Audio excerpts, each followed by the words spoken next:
নমস্কার, সকল ভক্ত বন্ধুদের সাদর আহ্বান জানাই শ্রী রামকৃষ্ণ পাঠচক্রে। শ্রী রামকৃষ্ণ পাঠচক্রে আজকে আমাদের 31তম পর্ব দেবযান। দেবযান আমরা শুনতে শুনতে যেখানে এখন এসে পৌঁছেছি, সেখানে দেখা যাচ্ছে যতীন এবং পুষ্প এক উচ্চ স্তরের আত্মা, তাদের সান্নিধ্যে তাদের যে বিরাট বিপুল অনন্তের প্রতি এক অপূর্ব সংবেদন তৈরি হচ্ছে।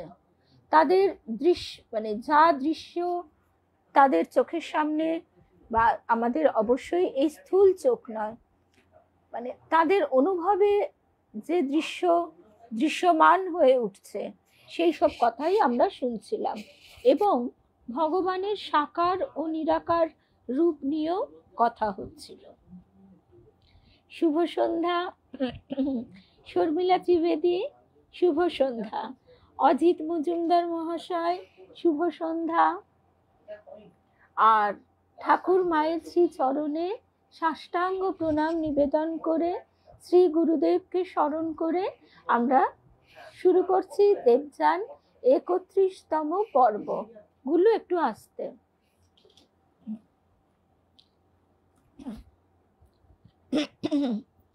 আমরা আগের সপ্তাহে যত অবধি শুনেছিলাম, সেখানে আমরা দেখছি দেবী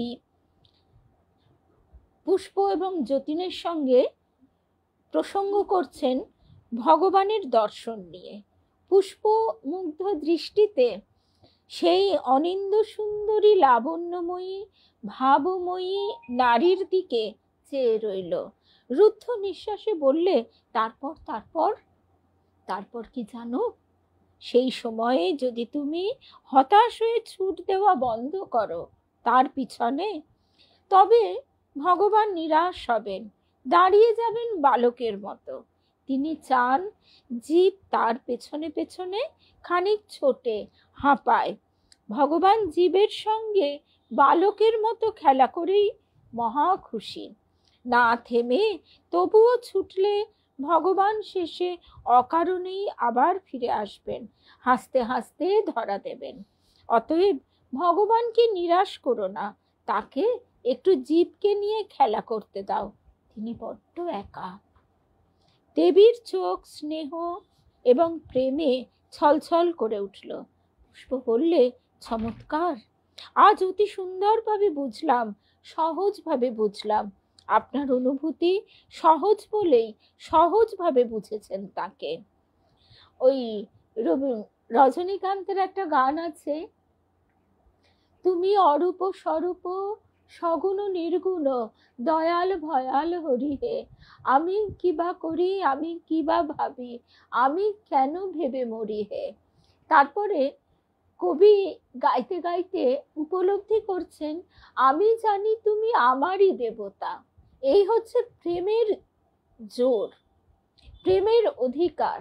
এই অধিকার কিন্তু মানুষকে কুক্ষিগত, জীবকে কুক্ষিগত করবার যে অধিকার বোধ, সেই অধিকার নয়। আমি জানি তুমি আমারই দেবতা, তাই আমি হৃদয়ে ধরি হে। না হলে তোমাকে হৃদয়ে ধরবার সামর্থ্য, শক্তি, কল্পনা সবটাই তো অলীক। তবু তুমি তো আমার। এই অনুভূতির যে একটা তীব্র আবেগ আছে, সেই আবেগটি দেবী এবং পুষ্পের মধ্যে যেন প্রবাহিত হচ্ছে। আমরা এই অবধি শুনেছিলাম। শুভ সন্ধ্যা বিলাসপুরের দিদি, রানী চক্রবর্তী, মিনা সরকার দিদি, মৌসুমী, কেয়াকে তো আগেই দেখেছি, কাকলি ঘোষ রয়, কাকলি, আর কাবেরী, কেয়া, আর রুমাদি, সকলকে শুভ সন্ধ্যা জানাই। তা গত পর্বে আমরা এই প্রসঙ্গগুলি শুনছিলাম। ওদের সঙ্গী কিন্তু অন্যদিকে মুখ ফিরিয়েছিলেন উদাসীনের মতো। ওই নির্লিপ্ত যে বিশ্ব পথিক দেবতা, তিনি, তার সাধনা ছিল তিনি বিশ্ব দর্শন করবেন, তাই তিনি বিশ্ব পথিক। তিনি ব্রহ্মাণ্ডের পর ব্রহ্মাণ্ড আলোর থেকেও দ্রুত গতিতে পরিভ্রমণ করতে পারেন। কেন যেন তিনি এসব ভাবালু তার বহু ঊর্ধ্বে জ্ঞান ও তপস্যার দৃঢ় ভূমির উপর স্বপ্রতিষ্ঠিত। মেয়েটি ওদের হাসি মুখে বললে, আবার এসো তোমরা, আমি এখানে শিগগির উৎসব করব, বনকুসুম উৎসব। জনলোকের অনেক নারী পুরুষ আসে, সবাই বনফুলের মালা দেন আমার বিগ্রহের গলায়। আমি তোমাদের নিমন্ত্রণ পাঠাবো। পুষ্প বললে, দেবী, কল্প পর্বতের সঙ্গীত শুনতে যান না আপনি? আবার তো সেদিন আসছে, আপনার সঙ্গে দেখা হবে। আমি প্রতিবারই যাই, আমার গ্রামের সকলেই যায়। ভগবানের প্রতি অনুরাগ জন্মায় ওই সঙ্গীত শুনলে। রূপশ্রীর কথাই ভাবছিলাম যে আমরা গত পর্বে যা শুনেছি সেটাই এতক্ষণ স্মরণ করছিলাম। এবার আমাদের নতুন আজকের পর্ব শুরু হচ্ছে। আমি প্রতিবারই যাই, আমাদের গ্রামের সকলেই যায়। ভগবানের প্রতি অনুরাগ জন্মায় ওই সঙ্গীত শুনলে। অত্যন্ত সূক্ষ্ম অনুভূতির দরজা খুলে যায় বলে অনেক উচ্চস্তরের নরনারী আসেন সেদিন। আজকে আমরা এই যে প্রথম পর্বে যে প্রসঙ্গটি শুনছিলাম সেখানেও এই একই কথা, যে সঙ্গীত নবধা ভক্তির অন্যতম। আর সেই সঙ্গীত যদি জগৎকে শোনাবার জন্য না হয়, ঈশ্বরকে শোনাবার জন্য হয়, তার ভাবে ভক্তিতে, তার হৃদয়ে মথিত, সাধন মথিত সেই সঙ্গীত তার কণ্ঠ হতে যখন ঝরে পড়ে, তখন স্বাভাবিকভাবেই তা শ্রোতাদেরও স্পর্শ করে যায়। এবং শুধু স্পর্শ করে তাই নয়, তাদেরকেও সেই ভাবলোকের এক ঊর্ধ্ব লোকে পৌঁছে দেয়।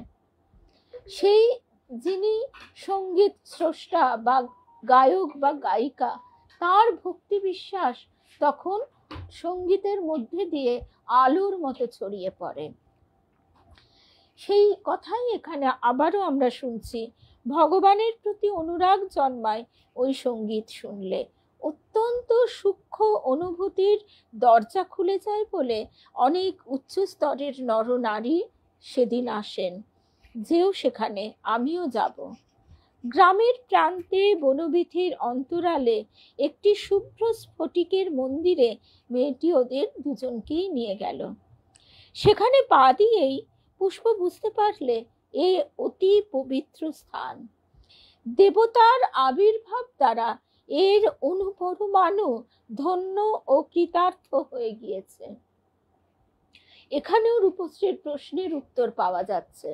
রূপশ্রী যেমন জিজ্ঞাসা করেছিল যে সকলের সান্নিধ্যে কেন আমাদের মন সেই ঊর্ধ্ব ভাবলোকে উদ্দীপ্ত হবার প্রেরণা পায় না।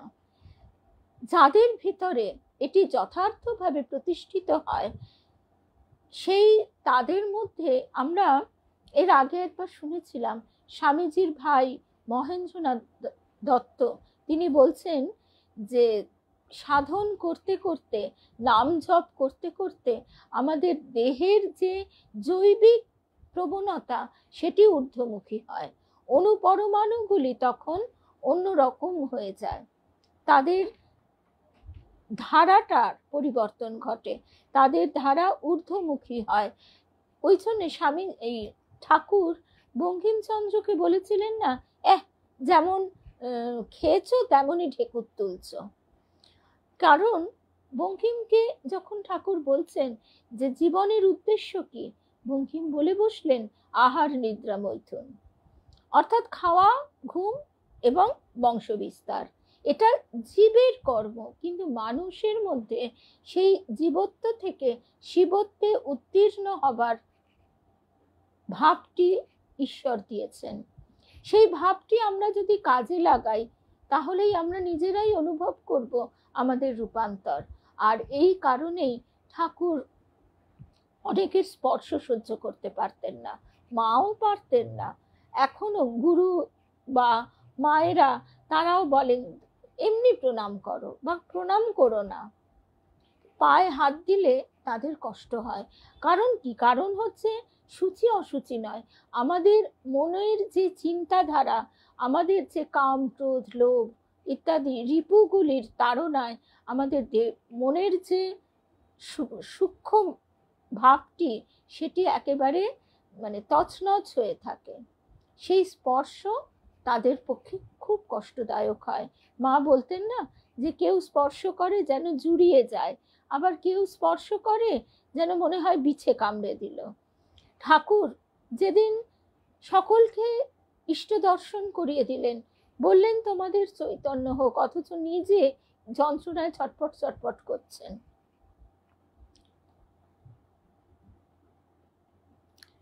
তারপর আবার আমরা ফিরে আসি। এই পবিত্র স্থান, পবিত্র ভাবটি কিন্তু অবশ্যই অনুভব করা যায় মানুষের সঙ্গে, সান্নিধ্যে, স্থান মাহাত্ম্যে। গ্রামের প্রান্তে বনবীথির অন্তরালে একটি শুভ্র স্ফটিকের মন্দিরে মেয়েটি ওদের দুজনকেই নিয়ে গেল। সেখানে পা দিয়েই পুষ্প বুঝতে পারলে এ অতি পবিত্র স্থান, যেখানে ঈশ্বর চিন্তা হয়, সেই জায়গাটির ভাইব্রেশন একরকম হয়।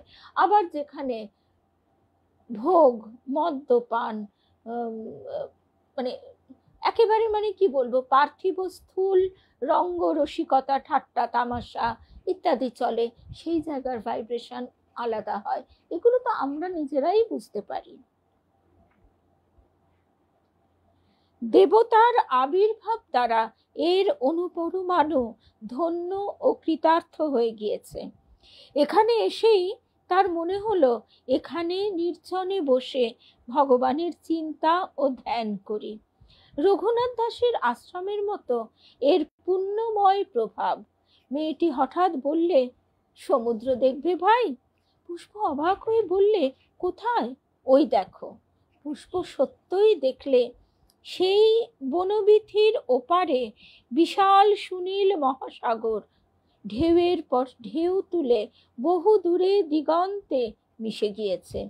কোনো কূল নেই, কিনারা নেই, তার অনন্ত জলরাশির ওপর নীল মহাবোমের প্রতিচ্ছায়া। সে এক অদ্ভুত দৃশ্য। সমুদ্র তীরে এক শিলাখণ্ডে বিশাল বৃক্ষতলে মেয়েটি ওর হাত ধরে নিয়ে গিয়ে বসালে। আমরা প্রকৃতির এই অপূর্ব রূপ দেখলে এরকমই স্তব্ধ হয়ে যাই।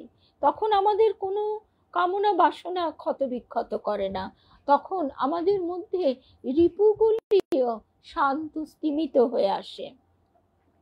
আর এক্ষেত্রে তো পুষ্প অনেক উচ্চ স্তরের আত্মা। পুষ্পের মনে হলো ওর সমস্ত সত্তা এই আনন্দ মহাসমুদ্রের কুলরেখা ধরে বহু দূর অনন্তে বিলীন হয়ে যাচ্ছে। আসলে তিনি তো অনন্ত, আর তিনি আনন্দ বটে, আনন্দ স্বরূপ তিনি। সেই অনন্তের সঙ্গে আনন্দের সঙ্গে মিলেমিশে একাকার একটা অনুভূতি। জগৎ স্বপ্ন যেন লয় হয়ে যাচ্ছে স্বসংবেদ্যা আত্মানুভূতির শান্ত গভীরতায়। এটার ব্যাখ্যা করা সম্ভব নয়, বলাই হচ্ছে স্বসংবেদ্যা, অর্থাৎ নিজের এই অনুভূতি। এই অনুভূতি ভাষায় বাঁধা যায় না, শান্ত গভীরতায় একেবারে মিলে মিশে এক হয়ে যাচ্ছে। মেয়েটি খিলখিল করে হেসে উঠল মুখে আঁচল দিয়ে। কি মধুর হাসি তার সুন্দর মুখখানিতে। বললে, কি কেমন ঠকিয়েছি ভাই? পুষ্প বললে, সমুদ্র কোথা থেকে এলো এখানে? আমিও তো তাই ভাবছি। সমুদ্র তীরে এই গাছতলায় বসলে তার কথা বড় মনে হয়, তাই তৈরি করে রেখেছি।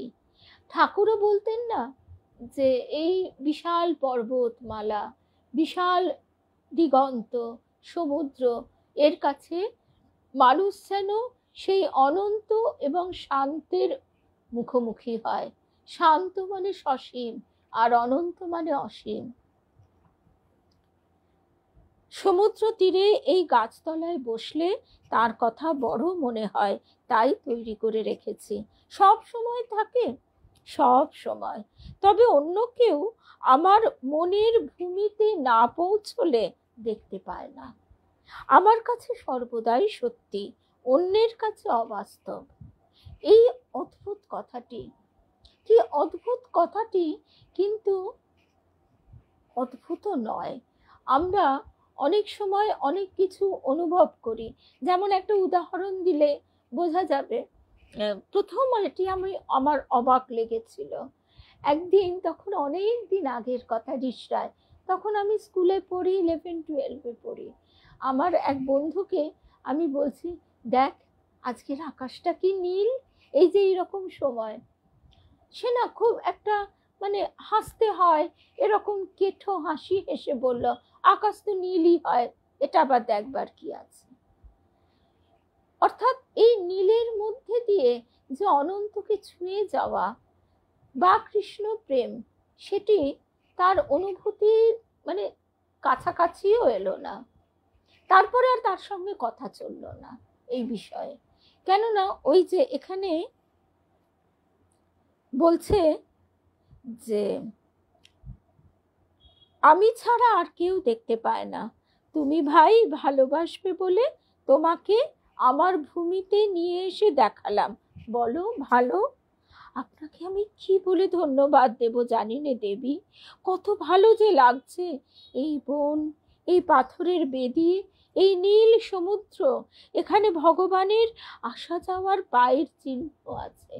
কবি গাইছেন না, কুসুমে কুসুমে চরণ চিহ্ন দিয়ে যাও, শেষে দাও মুছে। আছেই তো, উনি যে আসেন লুকিয়ে আমার কাছে, লুকিয়ে আসো আধার রাতে।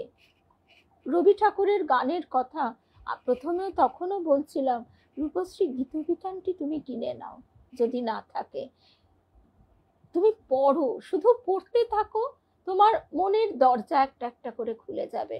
সাধু সঙ্গ, ভক্ত সঙ্গ কিচ্ছু লাগবে না, তিনি সর্বদা সঙ্গী হয়ে আমাদের সঙ্গে সঙ্গে ফিরছেন। আমার গুরুদেব তাই আমাদের একটা কথাই বলতেন, তিনি হচ্ছেন পরম বন্ধু। বন্ধুর কাছে মানুষ নিজেকে উজাড় করে দিতে পারে, কিন্তু পার্থিব ক্ষেত্রে সেটা হয় না। পার্থিব ক্ষেত্রে আমাদের চাওয়া পাওয়া, মনের ভাবের অনেক তারতম্য ঘটে। সেই কারণে আমাদের সেই জায়গায় অনেক প্রতিবন্ধকতা এসে যায়। কিন্তু তার কাছে তিনি হচ্ছেন পরম বন্ধু, বন্ধু রূপে হাত ধরে এগিয়ে নিয়ে চলেন আর গুরু রূপে প্রাপ্তি ঘটান। যে কোনো রিলেশনে, স্বামী স্ত্রী হোক, সন্তান হোক, কোথাও হয়তো একটা ফাঁক থেকে যায়, কিন্তু বন্ধুর কাছে সেটা থাকে না। তাই এই যে রবীন্দ্রনাথের গীতবিতানের বন্ধু বলেও একটা পর্ব আছে, যে তিনি আমাদের কত বড় বন্ধু। জানি বন্ধু জানি, তোমার আছে তো হাতখানি। উনি যে আসেন লুকিয়ে আমার কাছে, জানো না ভাই। মেয়েটির গলার সুরে পুষ্পের মমতা জাগলো, শ্রদ্ধাও। এই শিলাস্ত্রিত সমুদ্র বেলায় দেবতার শুভঙ্কর আবির্ভাবের কথা লেখা আছে। পুতুল খেলা হয়তো,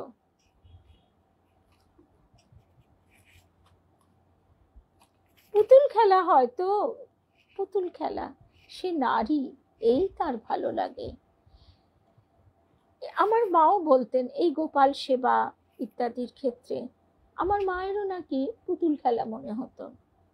আসলে আমরা ছেলে মানুষ, এখনকার বাচ্চা মেয়েরাও পুতুল খেলে না, কিন্তু আমরা যখন ছোটবেলায় পুতুল খেলতাম তাদেরকে আমরা জীবন্ত মনে করতাম। তো তাদেরকে শোয়ানো, বসানো, খাওয়ানো ইত্যাদি। সেই জন্যে এই ভাবটা আমারও হতো। আমিও ঠাকুরকে বলতাম, ঠাকুর তুমি আমাকে যে গোপাল দিয়েছ, জীবন্ত গোপাল, আর আমি ওই পিতলের গোপাল চাই না। ঠাকুর সেই ভুলও ভেঙে দিলেন। আমরা ঠাকুরের একটা কথা তাহলে বলি। সর্বানিধি আমার গুরু দিদি সতীর্থ, সে 40 বছর বয়স পার করে 42 বছর বয়সে সন্তান লাভ করেছিল, এবং সর্বানিধির আজকে 80 বছর বয়স। তো স্বাভাবিকভাবেই তার যে সামাজিক পরিকাঠামোর মধ্যে থাকতে হতো, বা চলতে হতো, সেখানে তার পুরো যৌবন কালটা, তার বিয়ে হয়েছিল ওই 22-23 বছর বয়সে। তা এই যে দীর্ঘ সময়টা তার মর্মান্তিক যন্ত্রণায় সে কষ্ট পেয়েছে। তা সেই সময় সে বলেছিল একটা ঘটনা, যে সে একটি বাচ্চাকে ভীষণ ভালোবাসতো। সে ভেবেছিল এই বুঝি তার গোপাল, কিন্তু না, তাকে নিয়ে তার মা বাবা ট্রান্সফার হয়ে গেল।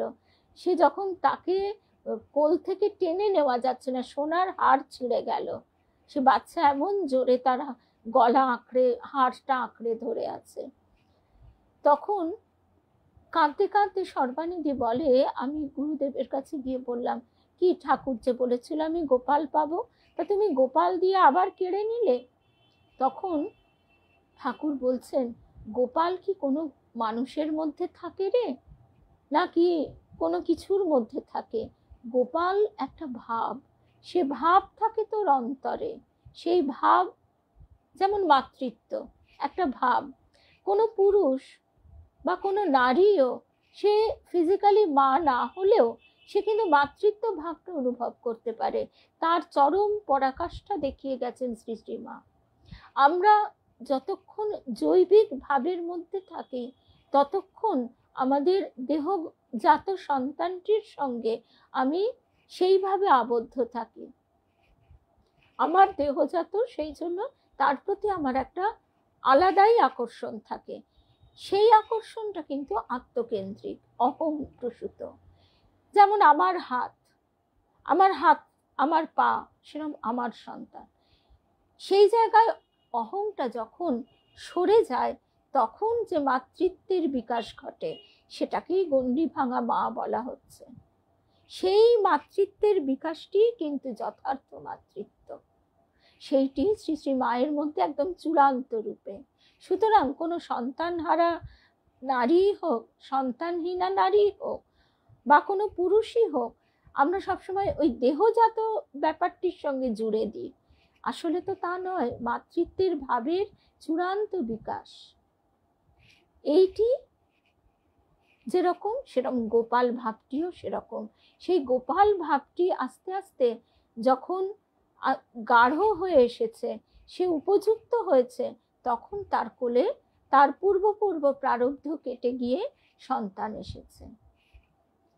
তাই এই ভাব, দেবেন দাদার লেখা একটা গান আছে, তিনি ভাবের বিষয় অভাবে কি তাই ধরতে পারে। অর্থাৎ তিনি হচ্ছেন ভাবময়, অনন্ত ভাব তার, সেই ভাবের দ্বারাই আমরা তার সঙ্গে যুক্ত হই। সে হঠাৎ প্রশ্ন করলে, আচ্ছা মানে পুষ্প হঠাৎ একটা প্রশ্ন করলে, আচ্ছা একটা কথা বলুন, মেয়েরা কি খারাপ? পৃথিবীতে কেন এ কথা সাধু মহাজন বলে এসেছেন? মেয়েরা সাধন পথের বিঘ্ন, তাই কেন? বিভ্রান্ত করে দেয় পুরুষের মন, প্রকৃতির কাজ করবার জন্যে মায়ার সৃষ্টি করে। পুরুষেরা মজে অতি সহজেই। সখী, তোমার এই মুখখানি নিয়ে এই মহর্লোকেই একবার পরীক্ষা করে দেখো না, সত্যি আমরা কি এতই হেয়? হেয়, এবার দেবী বলছেন, হেয় বা খারাপ এমনি হয়তো কিছু না, বিশেষ ক্ষেত্র ছাড়া। যে ভগবানকে পেতে চায়, যে জ্ঞানের সাধনা করতে চায়, ভক্তির সাধনা করতে চায়, সে নারী থেকে দূরে থাকবে, এই বিধান। আসলে এই যে আমাদের ভিতরে যে পরমাত্মারই একটা রূপ জীবাত্মা রূপে আছে, আচ্ছাদিত হয়ে যায় যখন অষ্টপাশ দ্বারা, তখন তাকে জীবাত্মা বলা হয়। সেই জীবাত্মার উপরের আবরণটি হচ্ছে কারোর নারীর, কারোর পুরুষের। তার কারণ হচ্ছে একটাই, বংশ বিস্তার করা। জীবের এটাই হচ্ছে একটা বৈশিষ্ট্য, যে তার সে বংশ বিস্তার করবে। কিন্তু যখন দেবী মায়ের একটা কথা আমি কোনোদিন বুঝতে পারতাম না, দেবী মা আমাকে সবসময় বলতেন, এই দেহটা একসময় বুঝবে দেহটা তোমার হয়েও তোমার নয়। কখন বুঝবো? যখন এই দেহটাকে আমি একটা যন্ত্র রূপে একদম ঠিক ঠিক অনুভব করতে পারবো। এই যন্ত্রটিকে তিনি চালাচ্ছেন, এই যন্ত্রটির উপর আমার কোনো হাত নেই, কিন্তু সেটা তো এখনো পুরোপুরি হয়নি। হতে তার জন্য সাধনা লাগে, কেননা এখনো লোভ আছে। ওই যে আমরা আহার করি, মানে কতটা লোভে আর কতটা দেহের প্রয়োজনে সেটা নিজেরাই বুঝতে পারি, কতটা জিভের স্বাদে আর কতটা শরীর রক্ষার জন্য সেটা নিজেরাই তো বুঝতে পারি। তা এইভাবে আমরা যদি চেষ্টা করি একটা একটা করে রিপুকে দমন করা নয়, নিঃশেষ করে দূর করে দেওয়া। দমন করলে কি হবে, সে আবার মাথাচাড়া দিয়ে উঠতে পারে, তাকে নিঃশেষ করে দেওয়া। কিন্তু নিঃশেষ করে দেওয়া মানে আবার এইও নয়, ওই যে সাপের গল্পটাও ঠাকুর বলে দিয়েছেন, যে তোকে আমি বলেছিলাম তুই কারোর প্রতি হিংসা করবি না, তা বলে ছেলের দলের মার খাবি, সে কথা কি বলে গেছি? ঠাকুর আবার বলছেন সবার সঙ্গে গলাগলি করা যায় না, সব জল আপো নারায়ণ। কিন্তু সব জল কি দেব সেবায় লাগে? কোনো জল খাওয়া যায়, কোনো জলে শৌচ হয়, কোনো জলে আবার দেব সেবা হয়। তা এই পার্থক্যগুলিকে মানতেই হবে। এবারে আমরা যে কথাটাতে ছিলাম, যে এই যে প্রকৃতির কাজ করবার জন্য আমাদের এই দেহের আত্মার উপরের এই আবরণটি কারোর নারীর কারোর পুরুষের, এবং মহামায়া এমনভাবে মায়ার বিস্তার করে রেখেছে। ওই যে ঠাকুর বলছেন না, মহামায়া পথ ছেড়ে না দিলে এগোনো যায় না।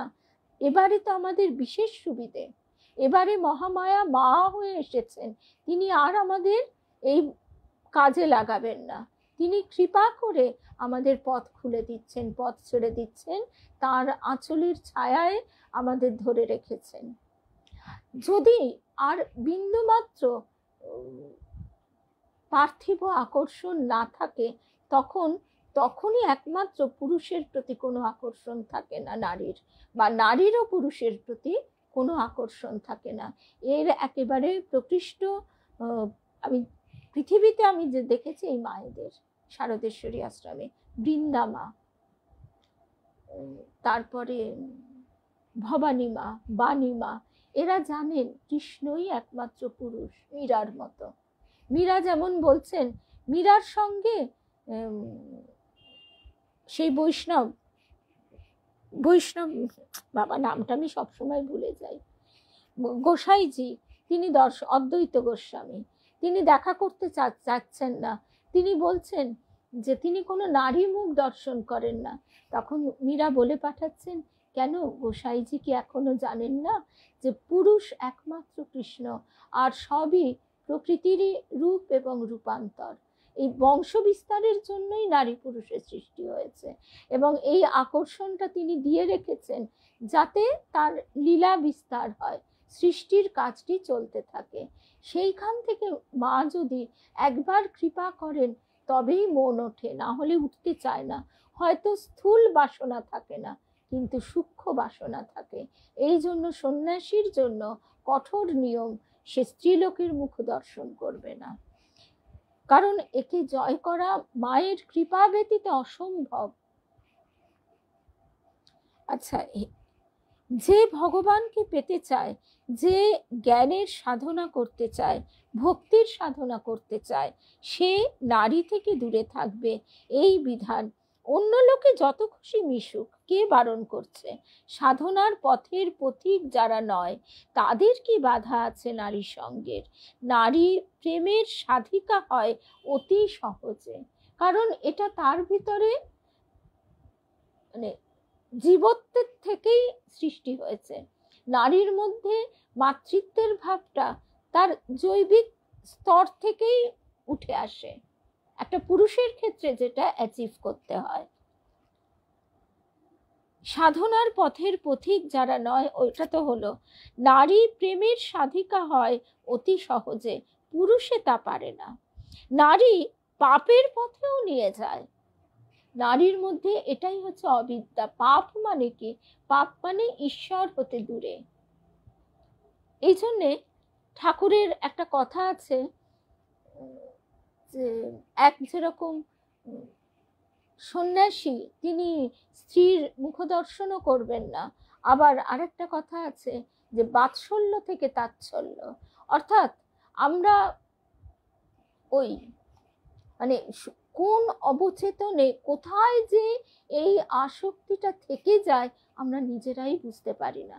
তখন হয়তো ভাবছি আহা এটা আমার বাৎসল্য ভালোবাসা, বাৎসল্য প্রেম। আদৌ কিন্তু খুব বিচার করে দেখলে দেখা যায় সূক্ষ্মাতি সূক্ষ্ম হয়তো দেখাই যায় না।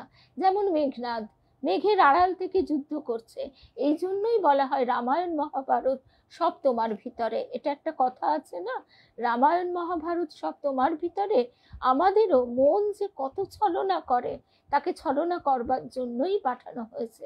এই হচ্ছে অবিদ্যা শক্তি। নারী পাপের পথেও নিয়ে যায়, কল্যাণের পথেও নিয়ে যায়, কারণ চিত্ত নদী উভয়তমুখী, বহতি পাপায় বহতি কল্যাণায়। খুব সাবধানে না চললে সর্বনাশ আসে ওদের থেকে। সাপ খেলাতে সবাই জানে না, আনাড়ি সাপুড়ে সাপের হাতে মরে। পুষ্প বলছে স্বামী স্ত্রীর সম্বন্ধ কি চিরকালের? দেবী বলছেন দেখো, যেখানে প্রেম থাকে নয়তো কিসের সম্বন্ধ, যেখানে প্রেম আছে প্রেমের দেবী মিলিয়ে দেন। স্বামী স্ত্রী না হলেই বা কি, প্রেম নিয়ে বিষয়, কিন্তু এ ধরনের প্রেম সাধনা লব্ধ বস্তু। এই প্রেম আমরা জাগতিক যে প্রেমকে দেখি তা নয়, জাগতিক প্রেমগুলি বিকৃত রূপ। আমরা মায়ের পণ্ডিচেরির মায়ের এই প্রেম প্রসঙ্গটি দেখছি, শুক্রবার চেষ্টা করব শনিবার, তাতে এত সুন্দরভাবে এই প্রসঙ্গটি বলা আছে যে সেটি মুহূর্তের জন্য। এটা আমরা সন্তানের ক্ষেত্রেও বুঝবো। সন্তানের মুখের দিকে যখন প্রথম চাইছে মা, সেই শুভ দৃষ্টিটির মধ্যে কোনো কিছু চাওয়া পাওয়া নেই, একেবারে অনাবিল।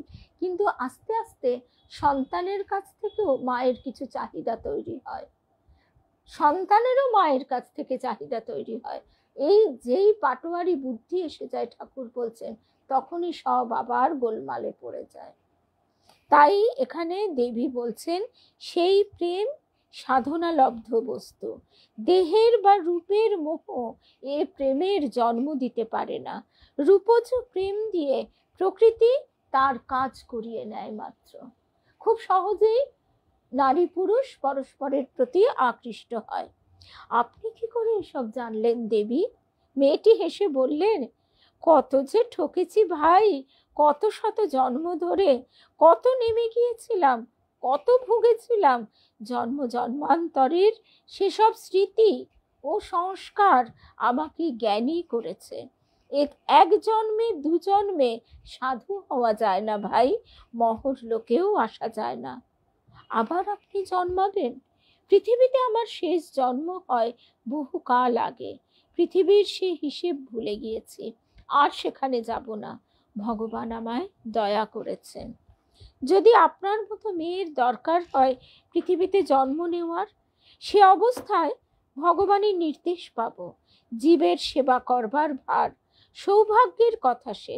তিনি যদি আমায় না ছাড়েন ভাই, নরকে যেতেই বা কি?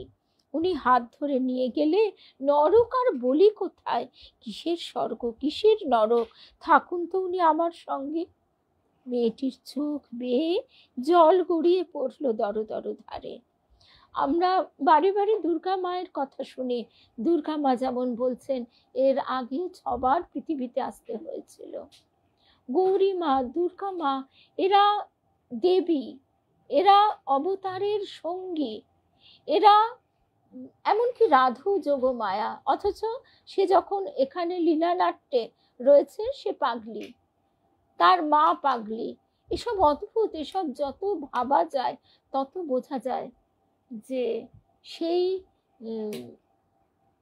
অবতারের যে আলোর বৃত্ত, সেই বৃত্তের মধ্যে আমাদের যে প্রবেশাধিকার ঘটেছে, এই যে কত বড় কৃপা, এর কত বড় পাওয়া।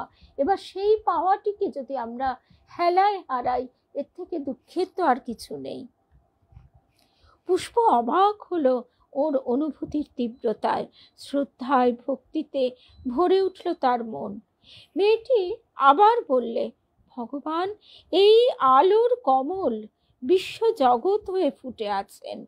তার করুণার আলো কাউকে তিনি ভোলেন না, অবহেলা করেন না ভাই। তার মতো প্রেমিক কে? যে ডাকে, যে তার শরণ নেয়, তিনি তারই দৌড়ে ছুটে যান।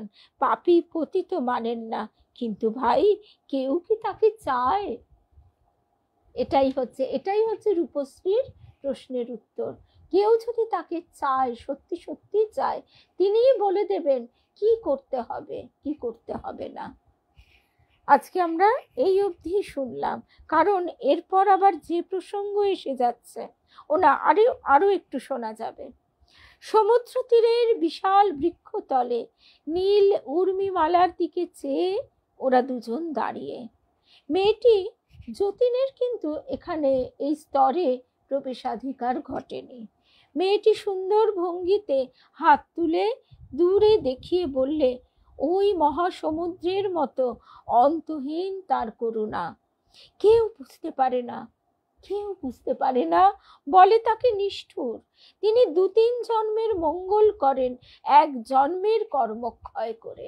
ব্যাধি তপস্যার জন্য, রোগ ব্যাধি যন্ত্রণা, যাতে আমরা তাকে আরো ডাকি। পৃথিবীর লোকে সদ্য সদ্য ফল চায়, বোঝে না তিনি কি করতে চাইছেন। ধ্বংসের মধ্যে দিয়ে অনেক সময় আসে তার করুণা, কাজেই অবুঝের গালাগালি তাকে সহ্য করতে হয়। পুষ্প বললে, আপনি দেবী, কি আনন্দ হলো আপনার সঙ্গে দেখা হয়ে। আমার সঙ্গী মহরলোকে বেশিক্ষণ থাকতে পারবেন না, জ্ঞান হারিয়ে ফেলবেন। আজ আমি যাই, আবার এসো ভাই। আসবে তো ঠিক? আমার পায়ে হাত দেওয়া কি ভাই? তুমিও তো কম নাও, আমি তোমাকে চাই, এসো, আনন্দে থাকো ভাই। মেয়েটির অভ্যর্থ আশীর্বাদ সত্যি এক অপূর্ব আনন্দের প্রসন্ন হিল্লোল বয়ে গেল পুষ্পের মনে। এ জগতে ভয় নেই, অমঙ্গল নেই। মেয়েটি বলেছে, ভগবানের আশীর্বাদ রয়েছে বিশ্বের ওপর। ফিরে এসে বুড়ো শিবতলার ঘাটে বসে সেদিন সন্ধ্যায় পুষ্প যতীনকে ওই অদ্ভুত মেয়েটির গল্প শোনালে।